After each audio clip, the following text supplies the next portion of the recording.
লাব্বাইক ধ্বনিতে মুখর হয়ে উঠেছে ঐতিহাসিক আরাফাতের ময়দান। পবিত্র হজের অন্যতম প্রধান ফরজ ওকুফে আরাফা পালনে সেখানে জড়ো হয়েছেন লাখো ধর্মপ্রাণ মুসল্লি। সেলাইবিহীন শুভ্র কাপড়ে সূর্যোদয় থেকে সূর্যাস্ত পর্যন্ত সারা বিশ্ব থেকে সমবেত হাজিরা সেখানে অবস্থান করবেন।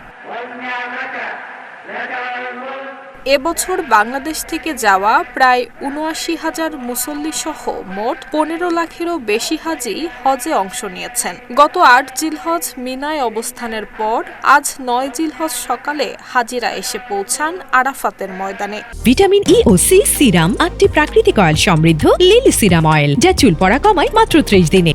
নিয়ম অনুযায়ী সূর্যাস্ত পর্যন্ত এখানে অবস্থান করে মহান আল্লাহর দরবারে জিকির, ইবাদত এবং কান্না ভেজা কণ্ঠে ক্ষমা প্রার্থনা করবেন তারা। অনেকেই রহমতের পাহাড় জাবালি রহমতের কাছে অবস্থান নিয়ে আল্লাহর কাছে মোনাজাত করেছেন।